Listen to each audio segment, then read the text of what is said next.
through grains. Just like when I was in India, anytime you went to an Indian's house, they always wanted, of course they're all Indians, they would want to give you grains all the time because they unload their karma through the grains. So similarly in the Far Yuga, when the grains are thrown, the spiritual master is receiving karma from the disciple. And Prabhupada mentions in one verse here is that he accepts the karma of the disciple through first initiation. That makes sense, because in the first initiation, you're also throwing grains into the fire. So Prabhupada would say that when the spiritual master appears to get sick, this is not my sickness, this is coming from all of you. Just like we've seen that Jayabhataka Maharaj, he's been going through what he's been going through with the body, of course, and he said is that this is because my disciples are not following the four great principles and chanting their 16 rounds. Because what does the 16 rounds do? They automatically increase the purity and the releasing of karma. So when that gets bogged down, then who's receiving it? That disciple and the spiritual master. There's a link connected there. It doesn't break. Like Srila Prabhupada said, is that I will not go back to the spiritual world until I take all my disciples back to Godhead. They're very merciful. That's why the spiritual master is so merciful. You see, so it's a great responsibility that actually exists between the disciple and the spiritual master. Tasmat gurum prabhadyeta jigasu shreya uttamam jabde pare chanishtatam brahmani upasamashrayam.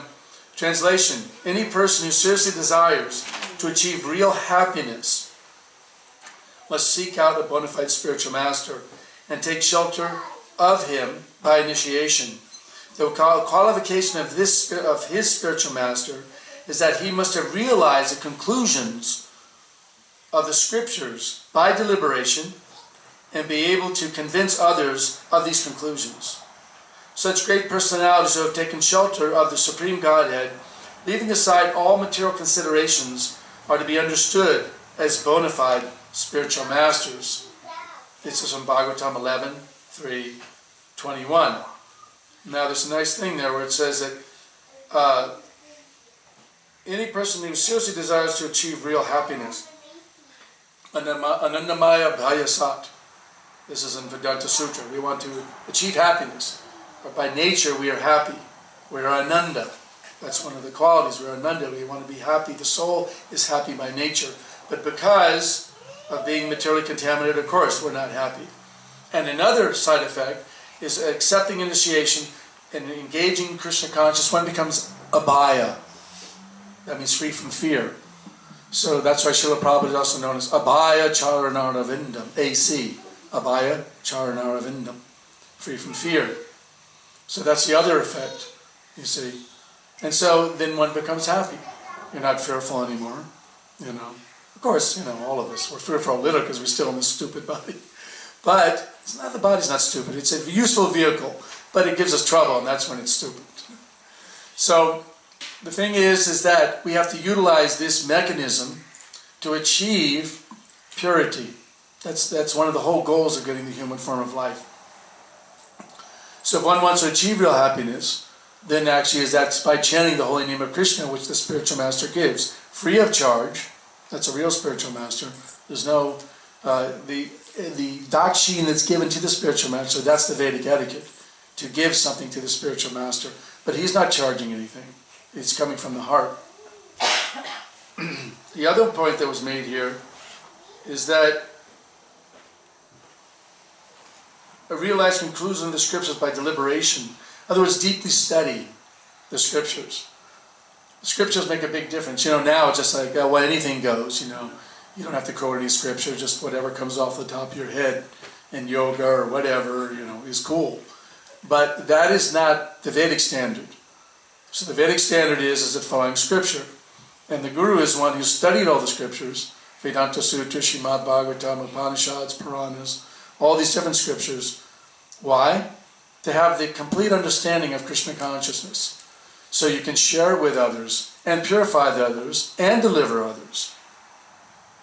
Guru nasasyat, swajano nasasvat, Pita na sasvaj, janani na sasat, Daivam na tatsyan na patischa sasyan namochiyadya sumipatya mrityum. Translation: one who cannot deliver his dependents from the path of repeated birth and death should never become a spiritual master, a father, a husband, a mother, or a worshipful demigod. This is from Srimad Bhagavatam 5, 5th canto, 5th chapter, 18th verse. There's another verse in the Kevala Ashtakam. Saguru savita chapi samata bandavopi sa shikshe chet sadarsmatum hare nami vikevalam. That person is a true spiritual master guru. Saguru savita. Saguru savita chapi sa. Sapita? Yes, Apita, Father. So one should not become, that person is a true spiritual master, a true father, a true mother, a true friend also. Only if they help one to always remember the holy name of the Lord is everything. Because the holy name of the Lord is not different than Krishna. Namachintamani Krishna's Chaitanya Rasa Vigraha Purna Sudho Nityamukto Bina Tvam Namanamino. The name of the Lord fulfills all desires like Chintamani. It is the very form of Krishna. It is full of consciousness and ras. It is complete, pure, and eternally liberated. This is because of the non-difference of the name and Krishna. Bina Tvam Naminamino. So that it's the same. You know, our name, like I have a car named Chad, but that's not me. You know what I mean? There can be so many Chads. But for Krishna, there's one Krishna, and he has unlimited expansions, but they're all conscious like that. So if you call him Hey Govinde, that refers to one personality. Govinda Das, that's a servant of Krishna, like that. So those are the immediate qualifications. And then we'll start actually looking in. I have my notes here. Oh yeah. In former times, students would sit at the feet of a guru, like in an ashram, and they would actually hear from the guru all the purports of the Vedic wisdom. There might be a big library, but there may not be. Most of the time there wasn't. So a lot of it was done through memorization, or hearing the guru repeat again and again verses and quotes from the Bhagavatam, all the different Vedic literatures. But the way it is now is we're very fortunate, because so many Vedic literatures have not only been translated into English and Spanish and so many other languages around the world, but they're easily available on the internet, in any Hare Krishna temple.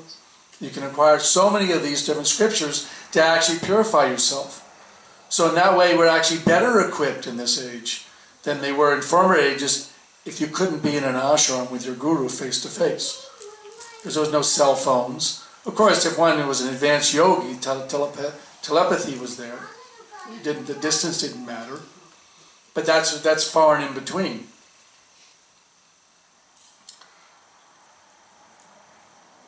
Yeah, okay. Now, let me read some verses here from the... So this is from Chaitanya Charitamrita Adi Leela, chapter 7, verse 48. Now just look at this book. Look how thick this book is.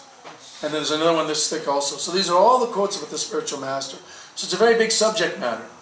And it's a huge range about the qualities of spiritual masters. Prabhupada gives the full range. He gives the most congenial and the most easy statements about becoming a spiritual master. And then way on the other end, for the Uttamadhikari, you've got the strongest and heaviest verses. So it's a huge range. All the verses are here. 99.9%. I found one that wasn't here, but 99.9%. So the thing is, it's a huge subject matter, and it's to be learned. Because then, it's just like when you first learn a computer, it's real hard, you know. But then after a while, you become familiar with it. It just, things move right along. It's no big deal. So this is all in one book. You don't have to do the research. It's done for you. See, that's the nice other benediction. The internet and devotees, by association of devotees, you have so much research that's already done for you. You don't have to spend so much time starting from scratch. It's done for you. And therefore you can read it. So many wonderful books devotees have written. So many books of the spiritual masters have been translated. And they're all there for your benefit. And Prabhupada wanted us to also read these other books of the former acharyas. Of course, first you have to learn his books, because otherwise you can get too kind of stretched out. You have to, because Prabhupada said, if you don't read all of my books, you'll fall down. So this is why it's very important to read Prabhupada's books. So I'll read now from Chitta Charitamrita. This is from Adi Lila, chapter 7, verse 48. In the Parampara system means the line of gurus or spiritual masters, all the way back to Krishna, all the way up to the time of Srila Prabhupada. The instructions taken from the bona fide spiritual master must also be based on revealed Vedic scriptures. One who is in the line of secession cannot manufacture his own way of behavior. There are so many followers of the Vaishnava cult in the line of Chaitanya Mahaprabhu who do not scrupulously follow the conclusions of the Shastras. And therefore they are considered to be apa sampradaya, which means outside the sampradaya. Usually it ends up to be sahaja groups. There's many sahaja groups all over India and Bengal and Bangladesh also. Srila Narottam Das Thakur advises, Sadhu Shastra Guru Vakya Hridaye Kariya Aikya. The meaning of this instruction is that one must consider the instructions of the sadhu, the revealed scriptures, and the spiritual master in order to understand the real purpose of spiritual life. Neither a sadhu, saintly person, or Vaishnava, nor a bona fide spiritual master says anything that is beyond the scope of the sanction of the revealed scriptures. Thus, the statements of the revealed scriptures correspond to those of the bona fide spiritual master and saintly persons. One must therefore act with reference to these three important sources of understanding. Otherwise, you just don't give a Bhagavatam class and just, speak your mind. You have to quote from scripture. You have to have that, and then the scripture that you quote in relationship to the spiritual master and relationship to other realizations, it becomes Vigyan. In other words, is that the scripture is backing up what you're thinking instead of just mental speculation. Otherwise, the mana retainer or the chariot of the mind will take you all over the place.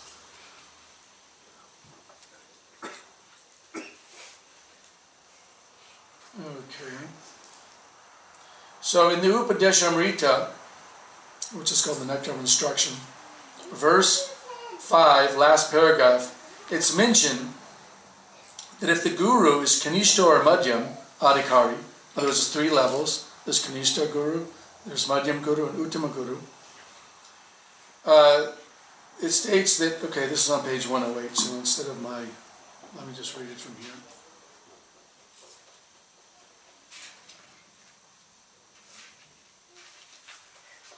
It says,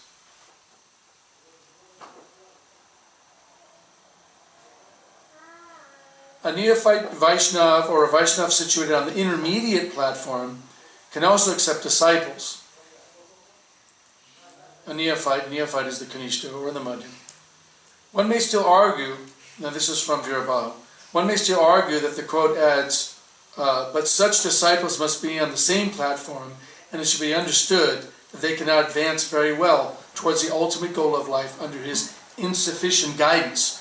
In other words, is that the Uttama is the one who gives the best presentation, the best understanding knowledge. Galachala, Haribol! Glad to see you. Hare Krishna. Jai. Your good wife's here? Yeah. Jai, Haribol. So, but at the same time, there's different levels. You see, Guru is one. In other words, he's only presenting Krishna consciousness. He's only talking about Krishna as the center. That's the very number one thing. Krishna is the center. The spiritual master is the link between the two. Krishna is the worshipable person, and the Guru is the worshipper person. So you have the worshipper and the worshipable.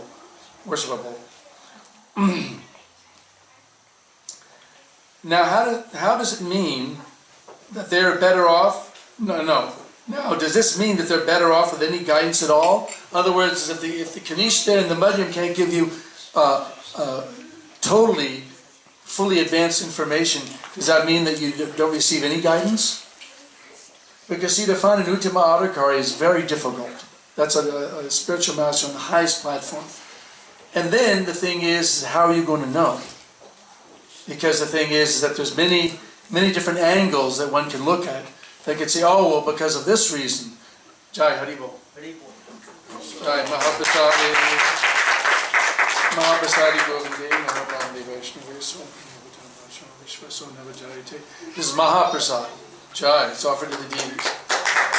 Jai Parvati Haribol. Jai.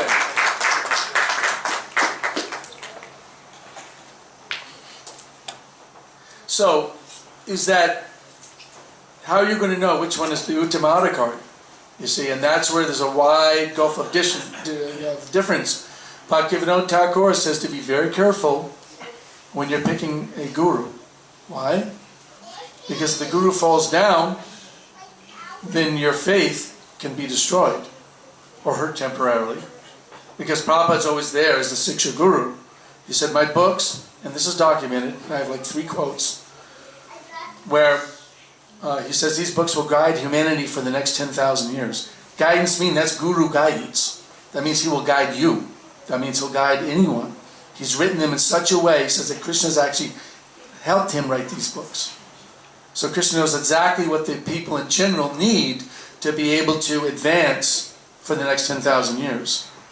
This wasn't just like a frivolous statement by Srila Prabhupada. And he did speak it, because different secretaries that were with him, or servants, they remember hearing him say it. And it's recorded enough times, I have all 3 quotes, it's recorded enough times where it is, because it's not in his books. He refers to it just off the cuff sometimes, he would say it. You know. So, one has to be very careful, because if the guru falls down, Bhaktivinoda Thakur says it's your fault. You know, it's like, wow, it's my fault. You know, then you get a complex going. You're going. So one has to be very careful. But even if one's guru falls down, one can accept another guru that one sees. But then if that one fell down too, because it does happen, I mean, in this material world. Try to understand, during the time of Chaitanya Mahaprabhu, there was Narahari Sakar. He was Narahari Chamara Dulaya. Okay? He wrote a book which talks about the emergency situations in dealing with a guru. Otherwise, if the guru falls down, that means it was happening back then, you see. Because there's so many different levels of guru, and there's so many different hereditary guru, and then there's also Gotra guru, there's so many different types of gurus. And so one has to be very careful about this. So it's going on talking here about the Madhyama Guru and Kanishta Guru. It says, isn't this Guru continuing his advancement and therefore taking along his disciples with him? So then it goes on, and then I have another one quote here which was saying that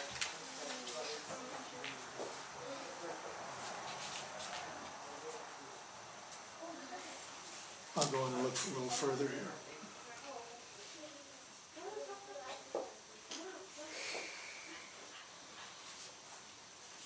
So one of the important things about these different levels of guru is it's according to the realization that they have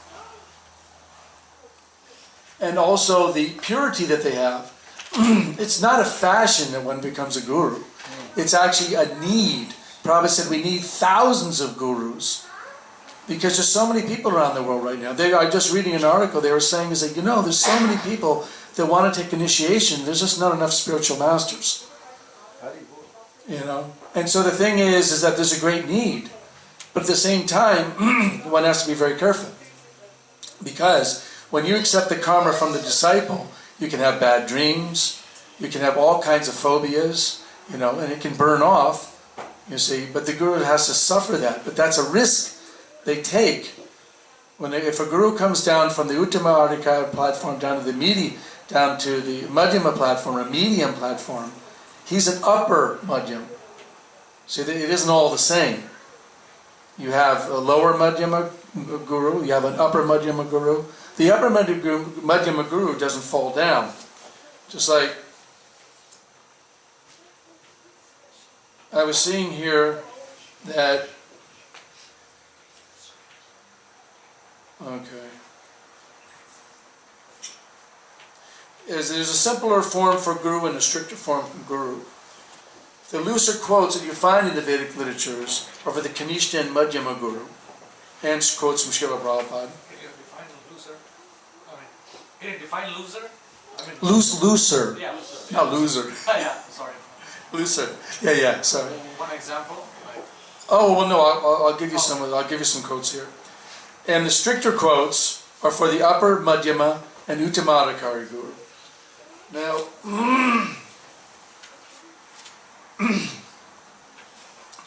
the more stricter are the upper Madhyam or the Uttama.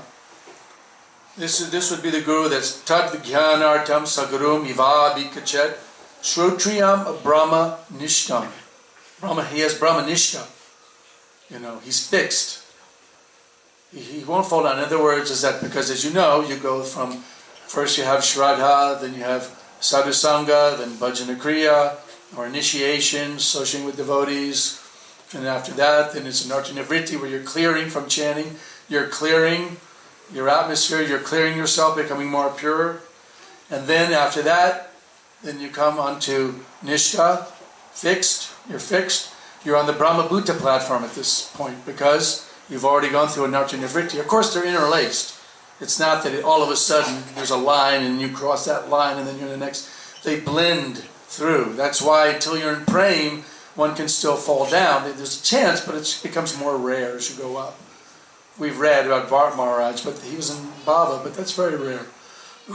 So then, after you go through Nishta, you see, then you have Ruchi, of course, and then you have Asaktis, that's that firm attachment, and then Bhava, which is the ecstasies or manifesting. But dry symptoms can even happen in the lower stages. And then you come to the Uttamadhikari, which is the body, you're in praying, total praying.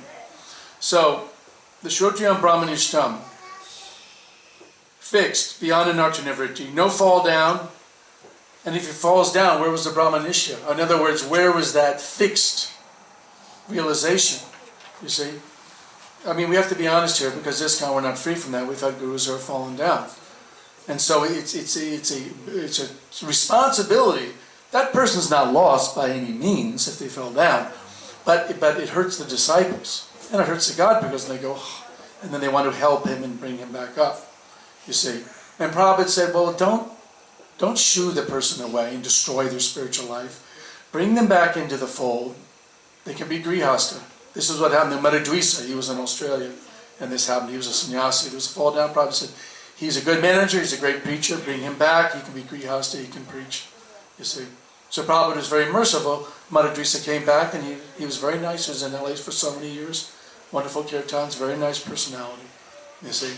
So along the way, on the royal road, like Prabhupada gives the example, even on the royal road there can be accidents. So one has to be aware of this, and at the same time, pray to Krishna to guide you properly, to get a good spiritual master who's fixed.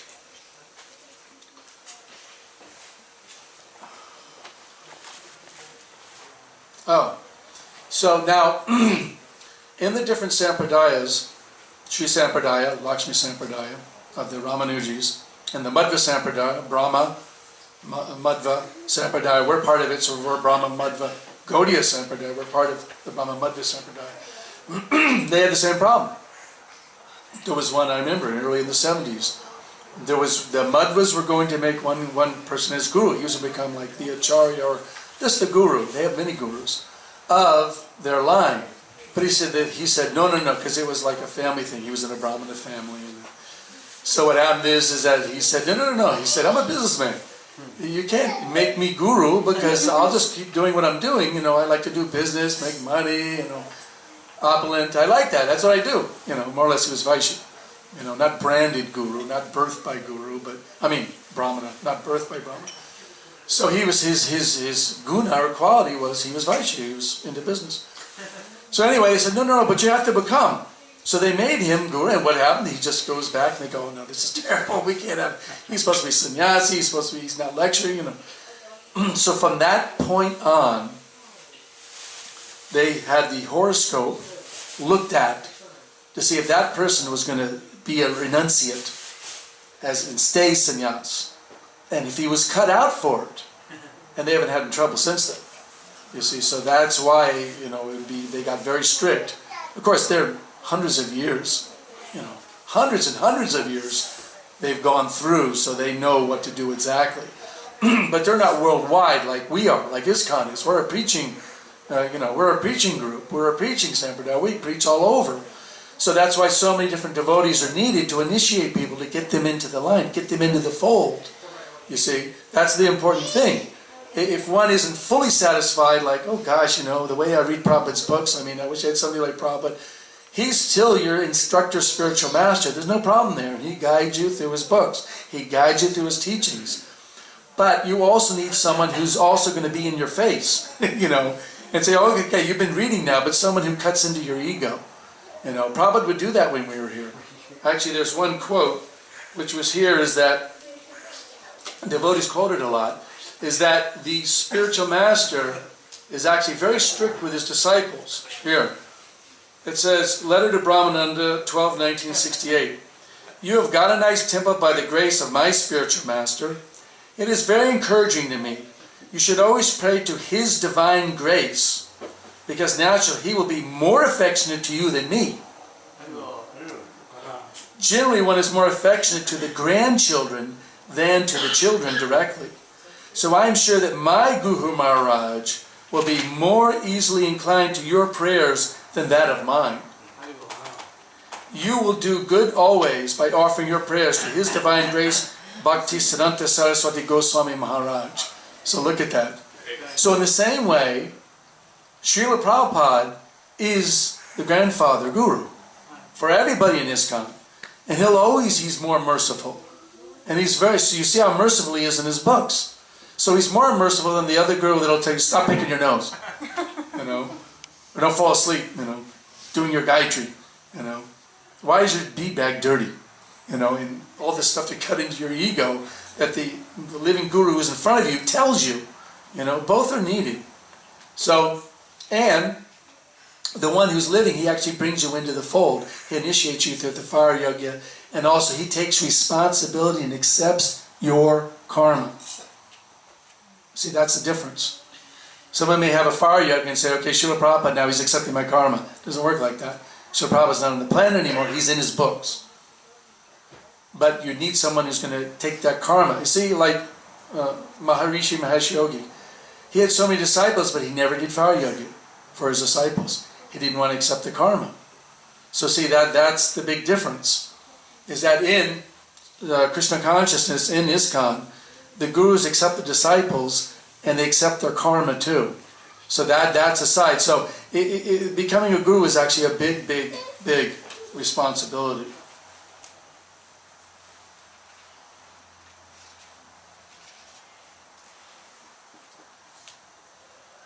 Okay. So let's move on here. Sometimes Srila Prabhupada changes his thinking about an individual. First he told Achyutananda, see if I can find the quote here, he told Achyutananda that sometime in the future I will have, you will have your own disciples.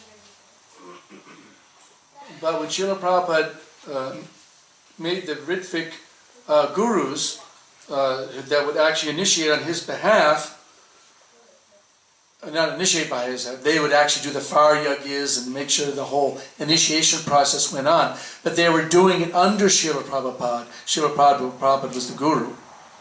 Now, so they weren't their own disciples, but just to give you an idea about the history of ISKCON, this is a letter to Jai Govinda and Achyutananda, who was a Swami at that time, in 8/21/1968.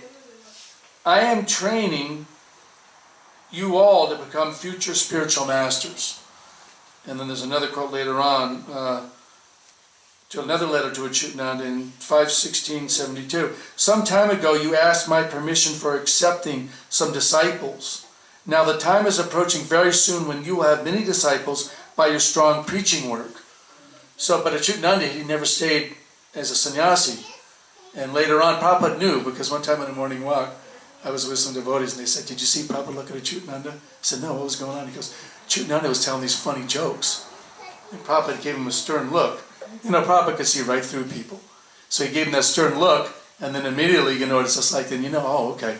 And later on, Achyutananda himself, he had fallen down from sannyas. So the thing is that Prabhupada changes his attitude according to time and circumstance. And Achyutananda didn't become one of the Ritviks who was acting on behalf of Srila Prabhupada when Prabhupada was present on the planet. Now later on, I'm trying to remember his name. He's one of the Puris. He was the last one to pass away. Bhakti Vilas Puri or Bhakti... I can't remember his name, but he lived to like 102. He lived a long time. Anyway, he's on YouTube. I can get his name. He's on YouTube, and I listened to it. And he was talking to Prabhupada, our Srila Prabhupada, when he had he had made these Ritviks to perform the initiations on his behalf, and Srila Prabhupada was still the guru.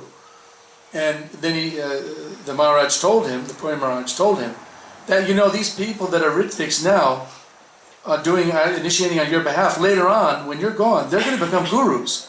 Prabhupada said, "I know that, but I'm leaving it into the hands of Krishna." Because Prabhupada never came out and said, "Oh, you are the next Acharya." You see, even though there's so many quotes in here where Prabhupada's saying, I just read one there, that you become guru, that you become spiritual master. It's there for those who take it up.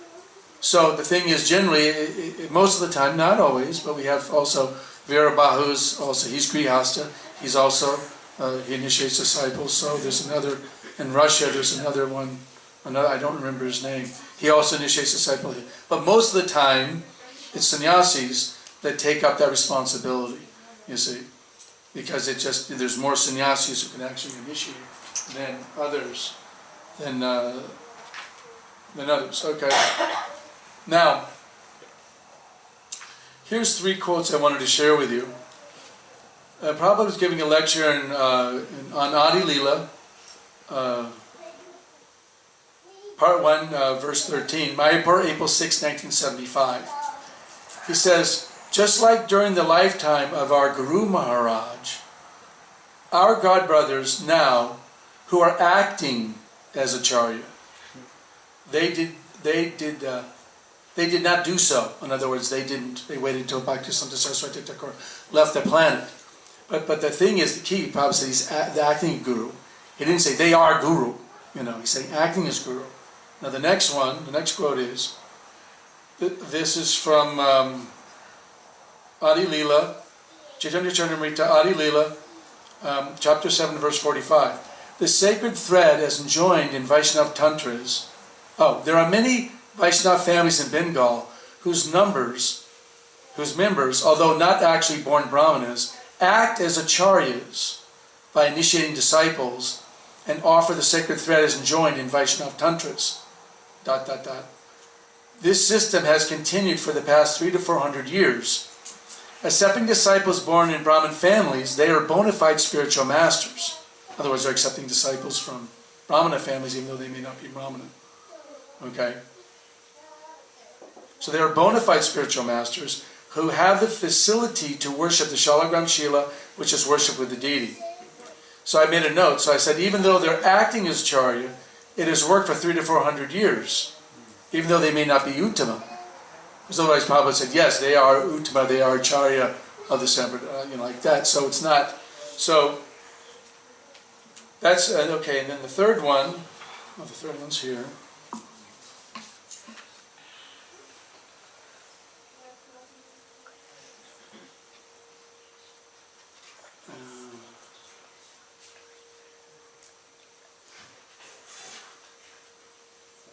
This is the defective census here.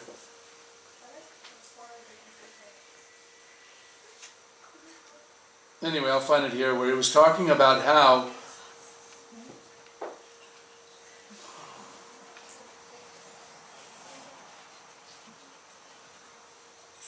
Prabhupada was saying here. The other one was the even though these personalities may not be liberated, they can still act as guru.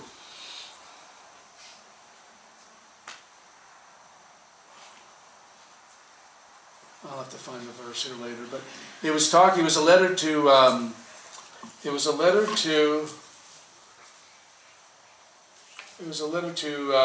Janardhan in 1968, and it was saying,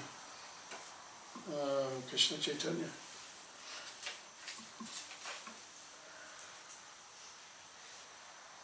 Here it is. Just like during the lifetime of our Guru Maharaj, oh, I had read that. Okay, so that was the one. So those are the three quotes right there. That was the one, even though it says, no, so the third one. So, that's the point, is that Prabhupada could have said, oh yes, that they are. Like at other times Prabhupada would say, none of my godbrothers are qualified to become guru. That's the strictest sense. In other words, he's talking about like Uttamadakari. But at the same time, Prabhupada is saying here on the other side that yes, they can be guru. They're acting as guru. So the thing is that there's that range there of the Madhyama guru, the upper Madhyama, lower Madhyama, like that. There's different levels. So therefore is that as long as they don't fall down and they strictly follow the parampara and strictly follow the teachings that are given by Srila Prabhupada and by the Acharyas, then they're also bona fide. They're not bogus. Because that's where the whole thing, the Ritviks would get into that. Jayabhataka Maharaj has written a very nice book about Ritvik Vad, defeating Ritvik Vad. So that's one of the things that's very important, is that there's different levels. Otherwise, okay, I have so many godbrothers, they're initiated by Srila Prabhupada, Jagat Guru, Uttamadakari, He fulfilled desires. His godbrothers also said he was empowered Jiva to spread the holy name all over the world, But at the same time, so many fell down. Where are they? So even though a person may have an Uttama, it's also up to you, yourself, individual self, to actually make the advancement, strive, do austerity, tapo divyam. It isn't just that the Uttama Guru is just going to say, boop, you're a pure devotee. Well, of course, Prabhupada would also say we're all pure devotees. You know what I mean? That's the range. But pure devotee also means Uttamadakara. Pure devotee, Prabhupada would say also is Kanishtas. He was calling some of us pure devotees. You're all pure devotees as long as you're acting in Krishna consciousness. So that's the range. But at the same time, there's a big difference between that range. So, if one can't take advantage, I've seen many devotees who are more shastrically advanced than their own gurus in ISKCON now. And it's like, wow. It's great to see. Because some of these devotees were devotees in their last life. And they're coming back again. And they're getting in the association of devotees. And they're actually taking initiation. But many of them were very advanced in their last life. That's why you see some of them, as soon as they join, they go right up and you go, wow, look at that. Wow, where did he come from? Where did she come from? Just like that. Because in their last life, they had been great devotees. So they want to get back in because there's things happening in ISKCON. It's a worldwide movement. It's moving forward. It's growing exponentially. You see? One time it'll come in Vrindavan where you won't be able to move. I just had one devotee just came back from there. And he associates with ISKCON, but he was initiated in ISKCON. And he said the prophecy of Srila Prabhupada is coming true. He said a time's going to come when you won't be able to even budge inside Krishna Balaram temple any time of the day. Because he said it's just so many people coming there for darshan. They can feel the Shakti, the energy. So this is very important to understand. We're part of a great movement, and this is the very early years of a great movement, and it keeps expanding. So hang in there. Hare Krishna. Jai. Now, here. Now this is from 418.5, Srimad Bhagavatam. This Krishna conscious movement directly receives instructions from the Supreme Personality of Godhead through persons who are strictly following his instructions.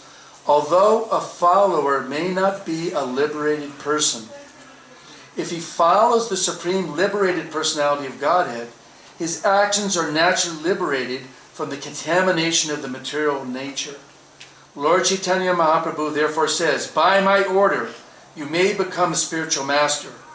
One can immediately become a spiritual master by having full faith, Nishna, in the transcendental words of the Supreme Personality of Godhead and by following his instructions. And Prabhupada said there's no difference between the instructing spiritual master or the Diksha spiritual master.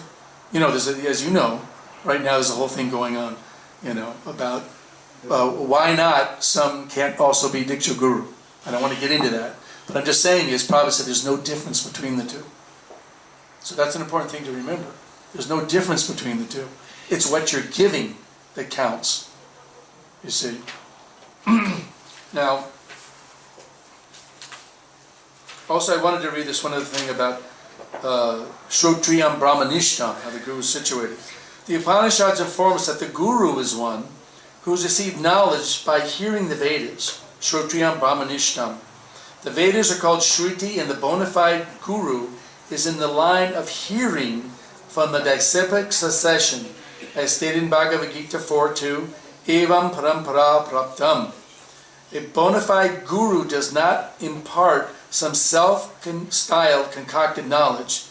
His knowledge is standard and received from the Parampara system. He is also firmly fixed in the service of the Supreme Personality of Godhead, Brahmanishtam. These are his two qualifications. He must have heard the Vedic knowledge through the disciplic succession, and he must be established in service to the Supreme Lord. He does not have to be a very learned scholar, but he must have heard from the proper authority. An actual Guru is Shrotriya, one who has heard or received knowledge of the Parampara. So that's a part. Now, it says fixed in service. I want to read this one other thing, just before we stop. Heard meaning you have to hear the Mahamantra from the... Huh? What you were reading just now, Yes. he must have heard from... Oh, he must have heard from the Vedic literatures. Okay. Yeah. He should have... Yeah, an actual Guru is Shrotriya, one who has heard or received perfect knowledge through Parampara, the disciplic succession, and the other place it says that he also, the scriptures, the 2 points. The two qualifications, he must have heard the Vedic knowledge through the disciplic succession, and he must be established in service to the Supreme Lord, which is part of the Parampara, because each Guru does so much service. So this is what Sri Chaitanya meant by theism, and this is why it's important, that this pertains to all the devotees in ISKCON, because what is service? The Lord Sri Chaitanya Mahaprabhu has asked all sections of people of the world not to tamper with or mutilate the absolute truth with their crippled attempts to regulate him, but rather to approach him with an absolutely clean and sincere heart, in which his own feature will be revealed. He may then show his various manifested aspects in accordance with the eligibility of the person approaching him. The Supreme Lord has mercifully disclosed the name of the true object of pure theism. Sri Krishna, the conception of an impersonal God, devoid of all attributes and stripped of all varieties of potency, is included in the conception of Sri Krishna as one of his partial features where all sorts of perceivable attributes are eliminated. Theism, therefore, he disclosed, this was conceived as being confined exclusively to reverence and regulative principles. Sri Chaitanya has taught that we may approach Sri Krishna with unconditional service in all sorts of ways. And he has shown us the excellence of the most confidential relationship between Godhead and human souls in comparison to other relationships with him. Until his time, we were quite familiar with the idea of approaching Sri Krishna only through other principles of devotion, simply by worshipping him, leaving aside the most attractive aspect of rendering service to the Lord. In other words, his awe and veneration. The omnipotence and omniscience of the Supreme, which are secondary aspects, had been prominent in the conception of theists. As such, we have been thinking that service to the object of our worship should be performed by the upper part of the body, and that the lower part of our transcendental eternal body could not possibly offer any acceptable service to the Beloved. We have been neglecting our existence as a transcendental, although infinitesimal entity called the soul, residing within the external frame and within the astral body. Consequently, up to that time, we had been confounding ourselves with a philosophy that was no more than mental speculation. We were perpetually restricted by external views of the world, and we avoided cognizance of our pure identity, which is meant for rendering eternal service to He who is the transcendental object, the supreme sentient being and the eternal oversoul. The level of theism that we had reached at that time was therefore not sufficiently elevated. And higher aspects of service to the Lord, such as serving Godhead as a close and confidential friend, as son, and as a consort, were thus hidden from us. Thus, we had merely been keeping transitory relationships with the perishable objects of this world. But our theism should not restrict our vision and cause us to ignore the confidential service which can be rendered by the free human soul to Sri Krishna. Until now, we were not convinced about the existence of the Oversoul and his existential position, that Sri Krishna alone in all his aspects should be the object of our devotion. We find that unless the Supreme Absolute Sri Krishna kindly graces us by becoming the willing recipient of our service, we cannot render all varieties of confidential service to him. And any other aspect of Krishna, such as Matsya, Varaha, Nrsimha, Vamana, and Rama, the depth of our reverential activities is rather limited. Here, even in this perverted world, people can offer their confidential services in any of the 5 rasas. Sri Krishna and no other is the central, the very fountainhead of all divinity, whom we can lovingly satisfy with all aspects of our confidential service. So see, that's another thing. In ISKCON, we're preachers. So we actually use our legs. We go door to door. We go meet people. We go on Harinam Sankirtan. And same way also with book distribution. We're using our arms also. We're not just going into the temple and just saying pranams, take some charnamrita and then leaving. We're actually doing active service like that. Of course, in the higher stages of devotion, when he's referring about the lower portion of the body, that's when it gets into the higher stages of bhakti, like the gopis and everything. We're not there. We're in these lower stages where we're simply trying to spread the knowledge, spread this wonderful Krishna consciousness to the people with our legs, with our hands, as trying to distribute the books. So in this way, this is one reason why service is important. Service can be done in so many different ways. To probably give the example of one lady in Vrindavan who simply brought a bucket of water to the deity every day.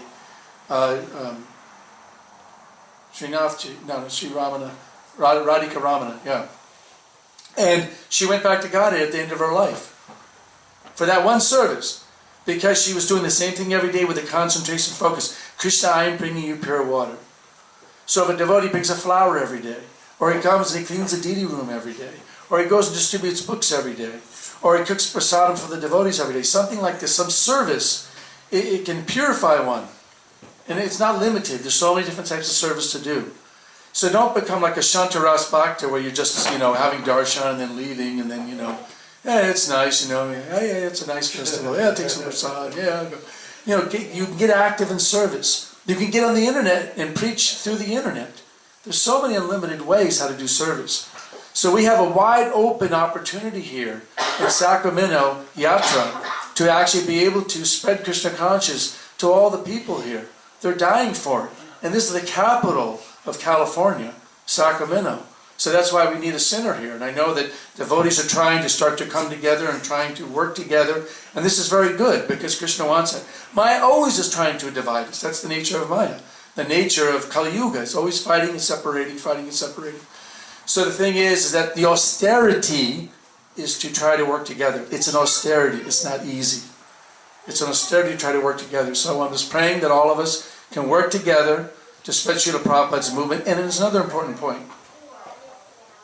We have to learn how, in ISKCON, to get along with devotees who have different gurus. It's a simple one. See?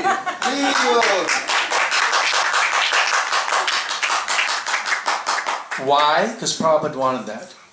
Otherwise, there'll always be a battle. No, my guru, just like Sridhar Maharaj said, my guru is the best guru. When we think like that, then what happens? Some people become separatists. Prabhupada talks about separatists. That we shouldn't be separatists. We should work together. Even when Prabhupada was here, we were fighting like cats and dogs with each other. You guys have no idea. We were fighting each other. There was competition between the men and the women, or the grihastas versus the sannyasis. You know, that's why Toma Krishna was sent to China. You know, there's wars going on. But we work together under Srila Prabhupada and to spread Krishna consciousness. So this is an austerity of the now, is that we all have different gurus. We all have different mentalities. We have to work together. Then one of the etiquettes is we don't say anything bad. Even if we think there's something bad about another devotee's guru, you don't say anything. You respect the other person's, because their heart's involved with that guru. And that person's an ISKCON guru. Even if you don't like him, even if it's legit, you still should be humble and tolerant and try to work together. Otherwise, there'll always be aparad. And if you're criticizing that devotee, even if that devotee is a Kanishta or a Madhya, you still have to suffer. So you don't want to suffer for Vaishnava aparad. So we all have to accept each devotee's guru and work together. Otherwise, there'll always be division. It'll never stop. Hare Krishna. Hare. Now, glory to Srila Prabhupada.